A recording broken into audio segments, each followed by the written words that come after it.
El iceberg de casos ocurridos en Latinoamérica. Hace mucho tiempo que no veo un iceberg porque me da miedo.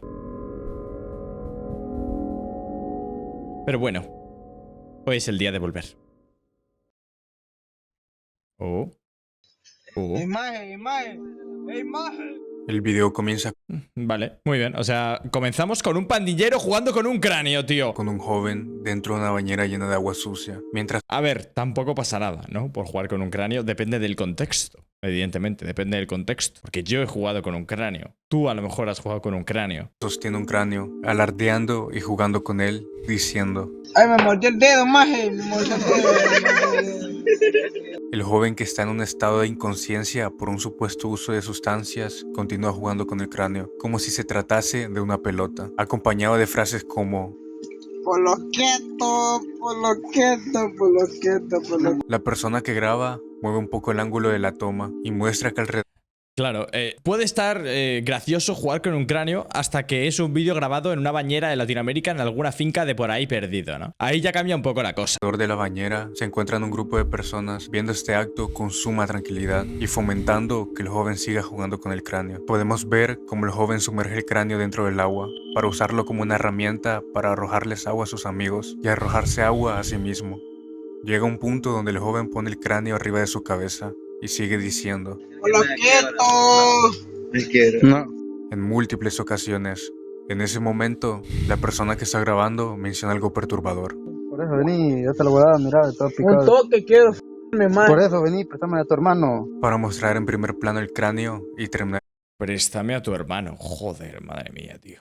Madre mía, tío. el video. El maje no pidió clemencia, va. Yo siempre que veo vídeos de este estilo me sorprende porque hay muchos vídeos de personas que están en situaciones que, por ejemplo, a una persona como a mí, o a lo mejor incluso una persona de mi país, ¿no? Que a lo mejor no está tan acostumbrada a esto, lo veis y se sorprende al ver la normalidad y la tranquilidad con la que tratan distintas situaciones, ¿no? Como puede ser a lo mejor la muerte, o como puede ser, pues, problemas con drogas, con accidentes, etc. Y da mal rollo. Da mal rollo no solo el vídeo en sí, sino la tranquilidad e incluso el tono con el que tratan ciertas situaciones. No, maje, no pidió clemencia. ¿Cómo no? Decía que tenía hijos. Muy bien. Fantástico. El pasado 26 de julio, en Guayaquil, Keila González. Ecuador, Keila González, de 28 años, se encontraba realizando una transmisión en vivo para TikTok cuando fue víctima de un atentado. En el directo que Keila grabó, de Oye, lo de hacer directos en TikTok como que nunca acaba bien, ¿no? O sea, ya he visto varios directos de TikTok que tienen un trasfondo turbio que acaban mal. Yo creo que es que hay tanta gente haciendo contenido en TikTok que es inevitable que alguno de esos usuarios acabe captando cosas turbias, tío. Es pura estadística, pura probabilidad, tío. aproximadamente 4 minutos de duración, se observa a la joven conversando y bromeando con las personas que la ¿La acompañaban. joven? Se le escuchó decir a Keila con tono de juego, Me está dando gripe. Me pegas 2 tiros, yo te los pido. cuando cerca del final del video, la joven empieza a decir, donde después Manuel Lázaro, el hombre con el que se encontraba Keila, abrió fuego 2 veces, provocando la muerte inmediata de la joven. La abuela de Keila relató que se escuchaban gritos dentro de la casa. Empezaron una discusión. Cuando uno de los primos de la joven fue a ver qué sucedía, ya era demasiado tarde. Keila yacía sentada en una silla. Pero ¿qué cojones acabo de ver? O sea, ¿pero por qué? En mitad de un directo de TikTok, coge y le pide a su sobrino o a su nieto que le pegue un tiro. Yo no entiendo absolutamente nada. O sea, es como que no parecía que lo dijera de cachondeo, pero a lo mejor lo decía de cachondeo. La cosa es que, ¿hasta qué punto lo dijo de verdad? ¿Realmente quería que ocurriera? ¿O hasta qué punto lo dijo de cachondeo y el chaval dijo, bueno, pues vale, pum? En cualquiera de los dos casos me parece una absoluta locura. Y más que encima está en TikTok. No entiendo nada. ¿Qué cojones es este vídeo? Me acabo de traumatizar, en serio. Sucedió ¿Por en qué? el Estado de México. Fernandito, Fernando, ay, o como qué mal mejor lo suena. conocían, Fernandito, vivía tranquilo en la Qué mal suena, ¿eh? Una noticia que se titula Fernandito suena muy mal. colonia de Ejidal El Pino, en el municipio de La Paz, en el Estado de México, junto a su madre, Noemí Gómez, la cual contaba con diversas dificultades para hablar y le era complicado encontrar un trabajo estable. recibía apoyo por parte de los vecinos para poder vivir. Noemí habló con Lilia, Carlos y Ana, quienes conocía por haber vivido en una vecindad juntos. El préstamo consistía en 1000 pesos. Con el tiempo, la madre de Fernandito iba reuniendo el dinero, pero no fue hasta el 28 de julio donde los prestamistas fueron a casa de Noemí para exigir el pago, pero esta no Madre contaba mía. con el dinero. Entonces, al ver que su madre y unas personas extrañas estaban discutiendo, Fernando salió a ver qué estaba pasando. Estos prestamistas vieron al niño y lo tomaron como una garantía humana. Noemí luchó para que su hijo no Joder. fuera secuestrado por estas personas, pero no pudo salvarlo. La madre fue a ver cómo estaba el niño, pero no recibía respuesta. Fue entonces que el 3 de agosto, Noemí acudió a la Fiscalía de la República.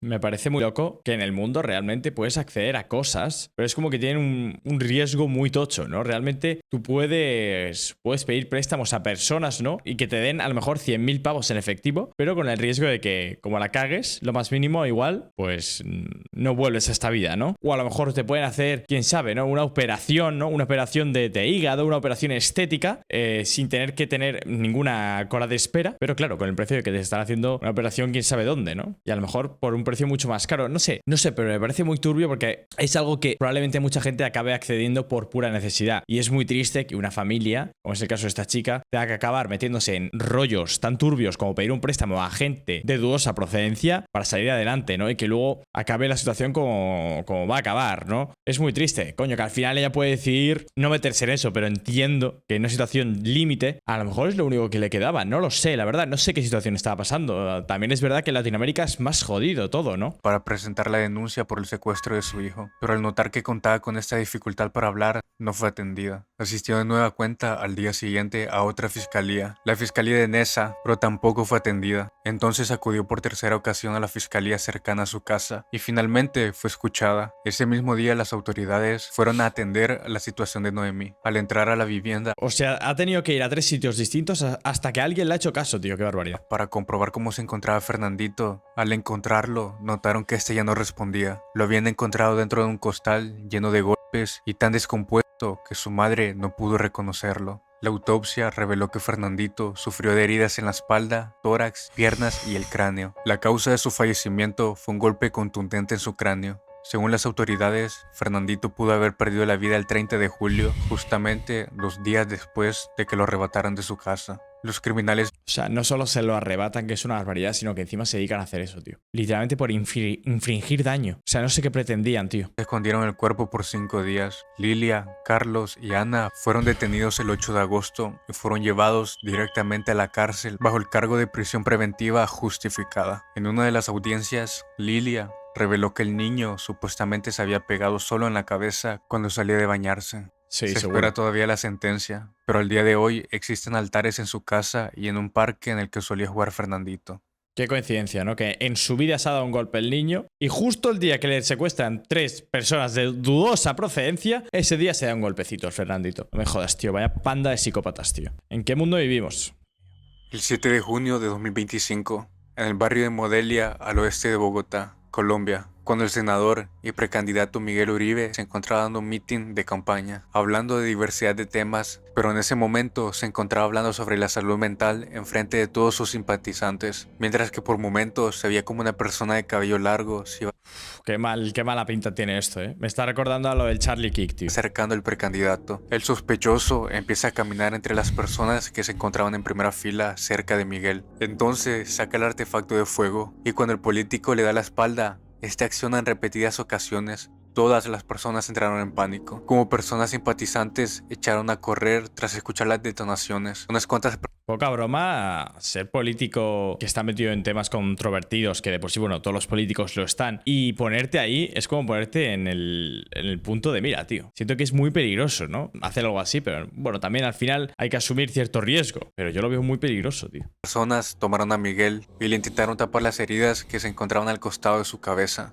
2 asistentes que se encontraban allí también resultaron heridos. Cuando llegó la ambulancia, fue llevado a una clínica de la cercanía. Después se dirigió a uno de los hospitales más reconocidos en Bogotá, al norte de la capital, donde llegó en estado grave con 2 heridas en el cráneo. Ya en el hospital, fue puesto en tratamiento quirúrgico para intentar salvar su vida, mientras que en la escena del crimen, El responsable, quien era un joven de 15 años, fue perseguido por una multitud de personas y policías. Pero qué ideas le han metido a este chaval en la cabeza, tío. El de Charlie Kick también era un chaval de 20 años, ¿eh? De verdad, qué ideas se le mete a la cabeza a estos chavales para que acaben haciendo tremenda barbaridad, ¿no? Yo entiendo que hay políticos que son el infierno, ¿no? Y que, bueno, deberían estar a lo mejor en prisión. Pero el hecho de que un niño de 15 años haga esto es una locura. O sea, es una puta locura.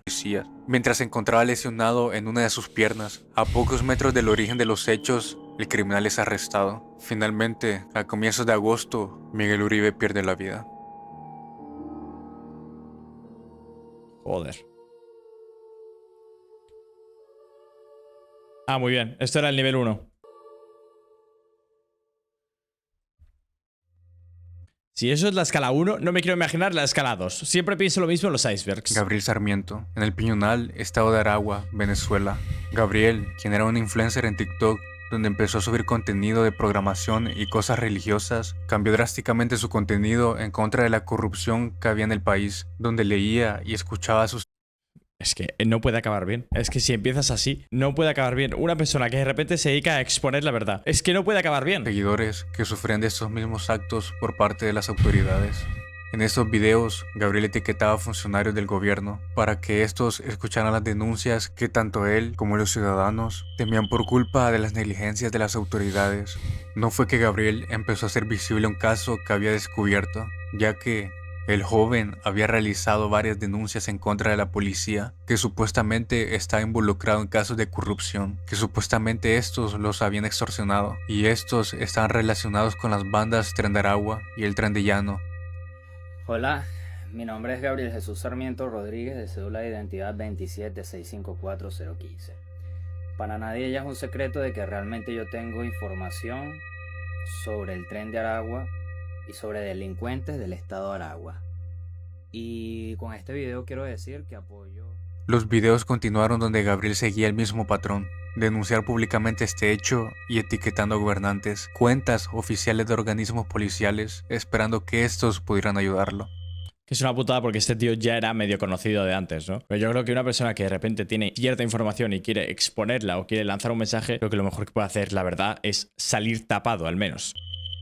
La situación escaló cuando empezó a recibir amenazas provenientes de la prisión de La Morita, Mano, saludos desde la prisión La Morita. Y tienen TikTok, ¿sabes? En la prisión. un centro de detención de la policía bolivariana, en el que, con lo que había contado en sus redes sociales, había estado recientemente detenido 15 días. Las razones por las cuales Gabriel se encontraba detenido era porque recibió varias denuncias por parte de exparejas quienes mencionaron que eran acosadas y amenazadas por Gabriel. El joven seguía con su caso, haciendo videos por las calles de Maracay, acudiendo a los tribunales para darle una continuidad legal a las denuncias. Fue entonces que en la mañana del lunes 23 de junio, Esto parece literalmente un vídeo de terror, pero bueno. Gabriel estaba realizando un directo por medio de TikTok, hablando sobre las denuncias, cuando comenzó a escuchar cómo intentaban ingresar a su casa. Claramente Joder. nervioso y con miedo, empezó a pedir ayuda por el directo. Dando la dirección de su casa para que pudieran brindarle ayuda, empezó a gritar: Seguí, calle JJ Montesinos, Piñonal. El que Hostia, tío, pero huye de ahí, haz algo. Tiene que haber alguna ventana. Llama a la policía, por Dios. me llamó. Necesito que se presenten en el Piñonal, calle JJ Montesinos. Piñonal, calle JJ. Tanto él como su madre, que se encontraban en la casa, estaban alterados. Después de esto, se escucha una ráfaga de detonaciones y los hombres responsables aparecieron frente a la cámara. Gabriel empieza a gritar que le dispararon, que estaba grabado que le habían disparado. Mientras escuchaba a su madre gritar, pocos segundos después, se escuchan 2 detonaciones más. Yo no entiendo cómo no suelta el móvil, tío. Yo no entiendo cómo no suelta el móvil. O sea, han entrado en su casa, le han disparado y sigue con el móvil. Suéltalo e intenta salir de ahí. Ya has lanzado el mensaje de ayuda. ¿Cuáles fueron las fulminantes para Gabriel, quien había caído al piso, y con él la transmisión fue cortada? Cuando las autoridades finalmente llegaron, Hostia, la cara que tenían de locos, tú. Me acaba de dar un mal rollo eso. Mira la Fue cara de loco cortada. que tenía el pavo. La cara de loco. encontraron a Gabriel con 9 detonaciones por artefacto de fuego en su cuerpo. El directo fue rápidamente difundido por redes sociales, dándole visibilidad mayor. Durante una de las últimas grabaciones, Gabriel señaló que el cabecilla del Tren de Aragua, Héctor Flores, conocido como Niño Guerrero, como uno de los responsables de lo que pasará. Las autoridades siguen investigando quiénes fueron los responsables de la muerte de Gabriel. Joder. Y todo Ocurrido en grabado. Colombia, Qué en el locura. municipio de Jamundí, Valle del Cauca, el 18 de noviembre de 2024, en un conjunto residencial. Eran las 8 de la noche, cuando dentro de una residencia se escuchó una discusión entre un hombre y su pareja. Se dice que en esta pelea, el padre agarró a sus dos hijas y las trató de arrojar por la ventana. Una vecina que estaba allí logró evitar que la mayor De verdad, que hagan ya tests y pruebas a las personas antes de tener hijos, ¿eh? Por favor, tío. No puede ser. O sea, no puede ser que por una discusión de repente te dé un arrebato de querer tirar a tus hijas por la ventana. No puede ser. Es que no puede ser que haya gente que tenga hijos y que pueda llegar a actuar así en algún momento. cayera, pero la menor no tuvo la misma suerte. Desde un tercer piso, esta chica perdió la vida al instante. Vecinos corrieron a ayudarla. Enfurecidos por esto, los vecinos fueron donde Andrés, el culpable de esto. Lo golpearon y arrastraron por la calle, siendo linchado por todos. La esposa de Andrés, Clara, intentó frenar la multitud, pero no pudo hacer nada. La hija de Clara, junto a su esposo Andrés, perdieron la vida esa misma noche. Joder. Vaya colgado, tío. Vaya colgado. Darwin Felipe Beltrán, y tenía 31 años al momento de los hechos. Vivía en el barrio O sea, ¿cuánta rabia te tiene que generar una situación? ¿Cómo de malito tienes que estar para querer vengarte a lo mejor de tu esposa haciendo daño a tus hijas? Que no tiene nada que ver. Horrible. Horrible. Inhumano, me parece. O sea, inhumano, y esta gente debería estar encerrada de por vida, tío. Las ferias, en la localidad de Engativá, junto a su pareja Paola y sus dos hijos, Susan, de 7 años, y Santi Esteban, de 4 años. En 2017 fue diagnosticado con trastorno bipolar afectivo. Según su pareja, tuvo episodios psicóticos, recibía tratamiento, pero nunca lo siguió de forma constante. En 2019 tuvo antecedentes por violencia intrafamiliar. Pese a esto, seguía viviendo con su familia. La tarde del 28 de octubre de 2024, sus hijos se fueron a dormir. Durante esto, empezó una fuerte discusión con su pareja. Según versiones, el hombre, impulsado por celos obsesivos, le hacía intensos reclamos a la mujer. En un intento por ponerse a salvo de las agresiones, la mujer salió del cuarto, y fue entonces cuando con un objeto punzante le arrebató la vida a sus dos hijos. Pero tío, de verdad, otra vez. ¿Y cuántos casos habrá así de personas que con la rabia, con los celos, metidas en una reacción absolutamente tóxica o maltratadores psicológicos directamente, se venguen de su esposa con sus hijos? Me parece asqueroso, tío.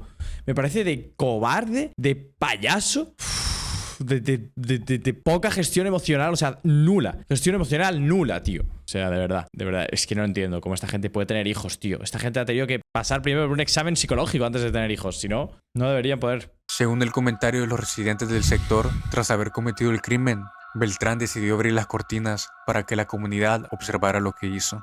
Por su parte, varios vecinos forzaron la puerta y lograron sacar a Beltrán, a quien pretendían linchar. Pero gracias a la intervención de las autoridades, se pudo evitar que la comunidad hiciera justicia por mano propia. Beltrán fue detenido y arrestado. Pues las autoridades deberían haber hecho la vista gorda, ¿eh? Deberían haber mirado para un lado porque es que no se merece ni tener una cama en la cárcel, la verdad, este hombre. Mario Oscar Ferreira nació el 17 de junio de 1945 en Tucumán, San Miguel. Desde chiquito siempre tuvo el sueño de ser policía. Este fue rechazado en la academia porque no cumplía con requisitos físicos para ingresar, pero a los 18 años un familiar hizo que este pudiese ingresar. Al poco tiempo de entrar como policía, fue acusado de varias polémicas. Este, según sus palabras, confesó que se peleó contra 15 manifestantes de la juventud peronista, provocándole una cicatriz. También mencionó que él le arrebató la vida a Juan Carlos Alzogaray, un militante de Montoneros, pero estos hechos no fueron comprobados. En el momento de la dictadura militar, Malevo contaba con 31 años. Malevo estuvo 2 años fuera de servicio porque este estaba acusado de arrebatarle la vida a las personas sin razón alguna. En 1986, en plena democracia, fue acusado de un crimen de un conocido llamado Enrique Prode Correa, pero esto no llegó a nada. En 1987 ¿Puede tener más cara de mexicano este hombre? se convirtió en jefe de robos y hurtos de la policía tucumana. También se dice que le arrebató la vida a 2 miembros de un grupo de un narco tucumano llamados los Gardelitos. También en 1998 fue acusado por arrebatarle la vida a otro miembro de ese grupo criminal. Se dice que lo encontraron en una casa robando. Fue arrestado y llevado a la comisaría, donde Malevo lo torturó. Se dice que su cuerpo fue encontrado lleno de ácido y sin su cabeza. Malevo no fue arrestado por esto y nunca se encontraron pruebas en contra de él. El 10 ¿De verdad que no hay ninguna manera de parar a las bandas de narcotraficantes? ¿De verdad no hay ninguna manera, tío? De octubre de 1991, en la localidad Laguna de Robles, norte de Tucumán, 3 delincuentes fueron hallados sin vida. Malevo mencionó que eran criminales pertenecientes a la banda de los Gardelitos y fueron abatidos en un enfrentamiento armado. En noviembre del mismo año, se acusó a 9 altos mandos policiales de malversación de fondos públicos. Algunos agentes fueron retirados de sus cargos y al día siguiente, uno de esos mismos ex agentes acusaron a Malevo de que él les había quitado la vida a las 3 personas halladas en Laguna de Robles en una forma de ejecución. Por eso se empezó un juicio el 26 de noviembre de 1993. Fue condenado a prisión perpetua.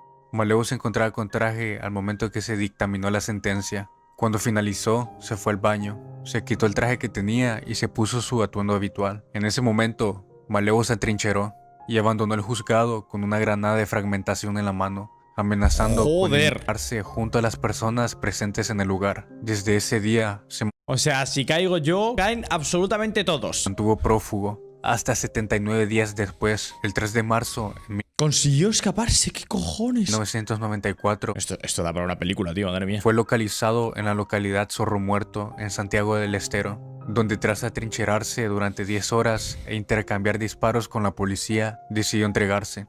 Tras su arresto, fue llevado al penal donde cumplió su pena. En septiembre de 1996, el gobernador de Tucumán y amigo de Malevo Ferreira redujo la pena a 20 años. 2 años después sería liberado. En el año 2008, el juez federal ordenó la detención de Malevo por presuntos delitos cometidos durante la dictadura criminal. En el centro de detención clandestino ubicado en el ex arsenal Miguel de Escuenaga, Malevo, al enterarse de esto, dijo que no se iba a entregar. El 21 de noviembre, 20 oficiales fueron a la finca de Malevo, donde vivía con su esposa e hijos. Malevo sacó un artefacto de fuego y se trepó al patio de su casa, que estaba como a 30 metros de altura. En ese momento estaba tan tranquilo que hasta accedió a una entrevista donde daba a entender que cometería algo en contra de sí mismo. Tiempo después, los policías intentaron entrar a la fuerza al lugar, mientras Pero tío, si le están haciendo una entrevista, es que claro, es como que los periodistas tienen acceso a todo, incluso más que los policías, pero no van a hacer nada, ¿no? O no sé si no tienen derecho o no pueden hacer nada. Pero he visto varios vídeos de situaciones donde está la policía ahí pendiente de una persona y sin embargo luego el periodista se acerca y se pone a entrevistarle como si nada, ¿no? a altura, Malevo veía cómo ingresaban. Malevo, frente a su familia y los periodistas, llevó el artefacto de fuego a su cabeza y accionó. Todo totalmente grabado en cámara. Con los periodistas. Joder. Fue llevado al hospital, pero ya estaba sin vida. Todo el país presenció cómo Malevo Ferreira acababa con todo. 2 días después, Malevo fue enterrado. Madre mía, tío. El ego. Eso ya es ego. De que te vayan a coger y digas, mira, me da igual. Yo no caigo. Escala 3. Pinta mal esto, ¿eh? Pinta mal.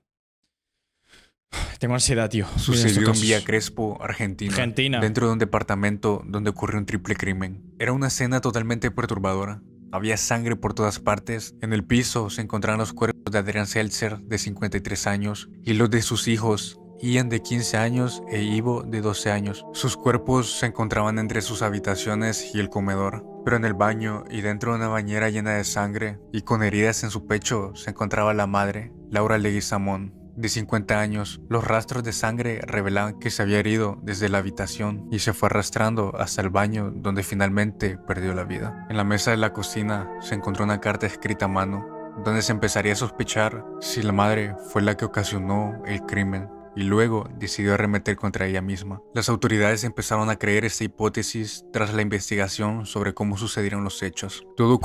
Los policías tienen que estar, algunos, muy traumatizados. Yo creo que tiene que haber muchos casos de policías que han dejado su trabajo por ver cosas horribles, tío. Porque al final tú dices, hostia, ha pasado tal caso, no sé qué, te enteras por las noticias, tal. Como mucho puedes llegar a ver algún vídeo, pero tú imagínate el policía. Policía que va a ver lo que ha ocurrido en tal sitio, o sea, y además constantemente, ¿no? Un día, otro día. Eso tiene que ser algo que te oscurezca la cabeza, tío. O sea, te deja trauma, seguro. Pero entre las 5 y 6 de la mañana, el 21 de mayo del presente año, cuando Laura y su esposo se encontraban durmiendo, cuando Laura se despertó y tomó un objeto punzacortante con el que atacó a su esposo 3 veces hasta que éste perdió la vida. Adrián no pudo poner resistencia. Él pereció en el momento. Laura salió de la habitación manchada de sangre y se dirigió a la habitación de su hijo mayor, Ian. La madre alcanzó a herir al adolescente, quien intentó escapar, pero solo logró llegar al comedor de su casa, donde su madre le arrebató la vida. Después de tomar la vida de su hijo mayor, siguió a la habitación de Ivo, su hijo menor, quien se encontraba durmiendo. Este logró defenderse por momentos, pues se le encontraron heridas en los antebrazos y en sus manos. El niño, después de herido, cayó de su cama al piso, donde finalmente perdió la vida. Después de arrebatarle la vida a toda su familia, Laura fue caminando a la cama junto a su esposo, y en el suelo se encontró uno de los cuchillos que usó para cometer el crimen. El otro fue encontrado en las sábanas.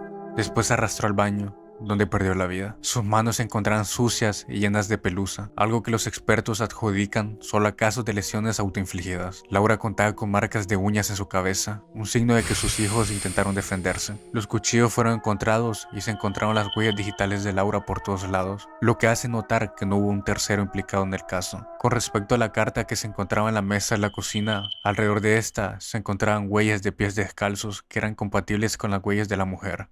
La carta contaba con todo el texto desordenado, pero se alcanzaba a leer lo siguiente: con lo que iba a pasar, tuvo un mal muy perverso. Les arruinaba la vida a mis padres. Íbamos a la calle, fue mucho, los amo. Y finalizando con un los 100. Dentro de la vivienda se confiscaron medicamentos psiquiátricos, recetados para trastorno de personalidad y cuadros psicóticos. La brutalidad con la que se realizó el crimen se hace la hipótesis de que Laura sufrió un episodio psicótico donde decidió realizar este acto.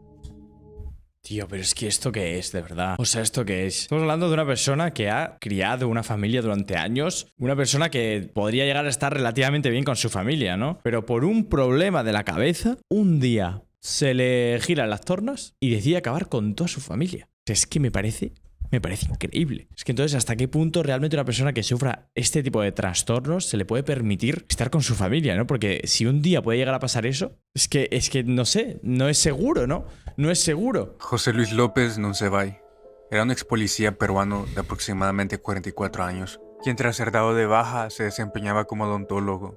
Este era investigado por presuntos tocamientos indebidos a un adolescente de 17 años, hechos ocurridos en su consultorio. En agosto de 2023 recibió una orden de prisión preventiva por 9 meses en relación con esos hechos. José vivía con su esposa Dani y sus gemelos de 6 años. Hasta el marzo de 2025, el cuerpo de todos los integrantes de la familia fueron encontrados sin vida. Los dos menores encima de un colchón aparentemente habían sido envenenados, mientras que su madre, Dani, presentaba un impacto de un artefacto de fuego junto a José. Los policías encontraron una carta donde dejaba evidencia que esto fue premeditado, ya que según sus palabras, sentía que una desgracia mayor estaba por llegar. La carta fue dejada junto a una llave, con la que la vecina abriría la casa y se encontraría con la horrible escena. Se dice que esto fue motivado por la noticia de que José sería llevado a prisión debido a los hechos que ocurrieron anteriormente.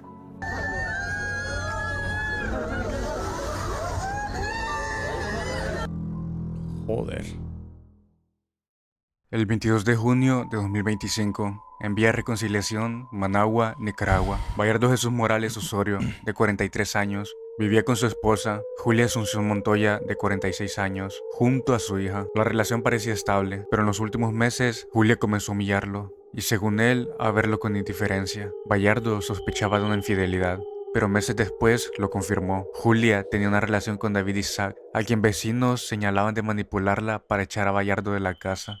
A las 5 de la mañana de ese día, la pareja discutió. Julia le exigía que se fuera, amenazando con llamar a la policía. Él insistía en quedarse con su esposa y su hija. La discusión escaló y Bayardo terminó asfixiándola hasta quitarle la vida. Luego fue al cuarto de su hija, le contó lo ocurrido y habló con ella casi una hora. Cuando la niña se quedó dormida, también la asfixió. Realmente una persona tiene que tener un problema en la cabeza para llegar a hacer algo así. O sea, no tiene por qué ser un psicópata, ¿no? Pero es que no entiendo, de verdad. No entiendo cómo una persona que no tiene un problema en la cabeza, en un ataque de ira o de rabia, puede llegar a hacer algo así. Lo digo en serio. Es imposible que no tenga nada, tío. Me cuesta entenderlo, me cuesta entenderlo. Colocó los cuerpos juntos en la cama, los cubrió con una cobija y preparó una soga. Antes de esto, grabó un video confesando el doble crimen, acusando a David de ser el responsable por meterse con su familia y justificando que le quitó la vida a su hija para no dejarla sufrir en este mundo. En sus últimas palabras, pidió perdón a ambas familias y dijo que porque él tiene el derecho, ¿no? De decir sobre la vida de su hija y tal, ¿no? Porque él es Dios ahora. se verían donde Dios quisiera. Después se lanzó de la silla, acabando así con su vida. ¿Pero qué haces, tío? Solo sé una cosa. Amo a mi esposa, la amo con todo el alma. Sí, se ve, sí. La amo, por eso me casé con Sí, ella. sí, se ve, se ve. Amo a mi hija. Me duele lo que pasó. Cómo lo lamento lo que pasó. Sí. Lo único que quería es estar con mi esposa. Estar en mi hogar. Qué triste. Qué locura, tío.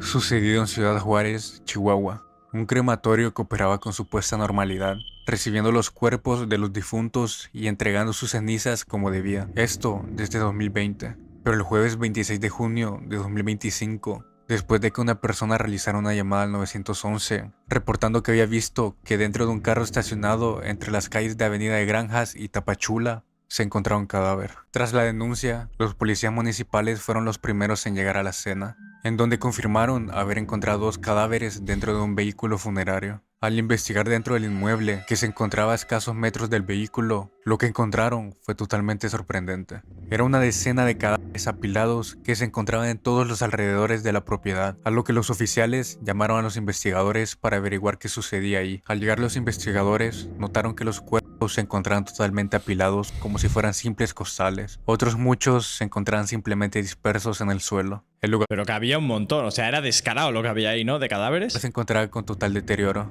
ya que hasta el techo se caía a pedazos y el piso se encontraba totalmente pintado de un líquido negro. Dentro del inmueble se localizaron alrededor de 383 cuerpos de personas no identificadas. Algunos de ellos fueron llevados a este lugar desde el año 2000.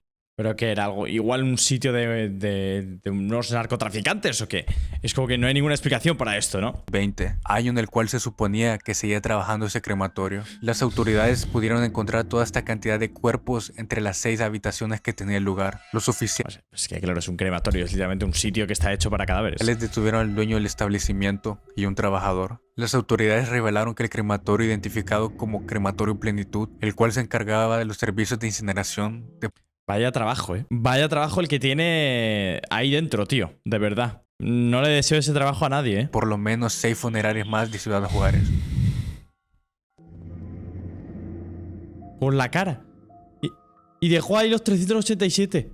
O sea, ese tío no ha trabajado en su vida, tío. Muy bien, gente, pues hasta aquí este vídeo de icebergs, de cosas muy turbias ocurridas en Latinoamérica. Hay muchos más vídeos con muchos más casos. Si queréis que siga reaccionando a cosas de Latinoamérica, dejádmelo en los comentarios. Y nada, nos vemos en la próxima, ¿eh? Muy fuerte.